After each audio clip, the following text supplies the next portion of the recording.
Find the sets are equivalent और non equivalent, यानी जो सेट्स दिए गए हैं क्या वो इक्विवेलेंट हैं या नहीं है, यानी जो पेयर ऑफ सेट्स हैं उनके बारे में हमने बताना है। तो इससे पहले जो है वो मैं आपको बता देता हूँ कि इक्विवेलेंट सेट्स क्या होते हैं और नॉन इक्विवेलेंट क्या होते हैं। फ़र्ज़ करें कि हमारे पास एक सेट है ए, उसके एलिमेंट्स हैं ए बी सी, ठीक है, और एक बी सेट है हमारे पास, उसके एलिमेंट्स हैं 1 2 3।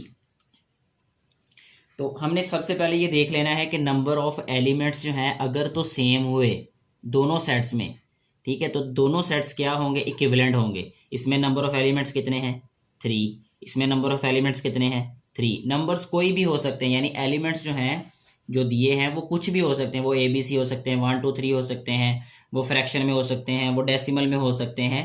सिर्फ हमने देखना है वो एलिमेंट्स कितने हैं। If the number of elements are same in both the given sets, then those sets will be equivalent sets।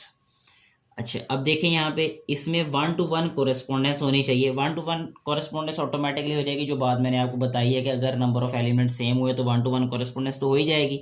1 to 1 correspondence का मतलब ये है कि हर एक एलिमेंट के सामने एक एलिमेंट हो।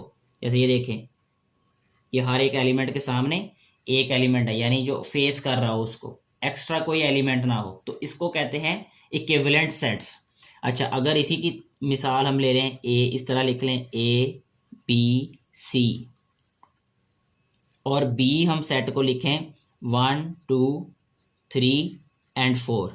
अब इसमें नंबर ऑफ़ एलिमेंट्स कितने हैं 3, इसमें नंबर ऑफ़ एलिमेंट्स कितने हैं 4। तो हम इसी से अंदाज़ा लगा सकते हैं कि these two sets are non equivalent sets, क्योंकि इसमें जो 1 to 1 कोरेस्पोंडेंस है वो एस्टेब्लिश नहीं हो सकती। ये इसके सामने, ये इसके सामने, ये इसके सामने, और 4 के सामने तो कोई एलिमेंट ही नहीं है। So these two sets will be non equivalent sets.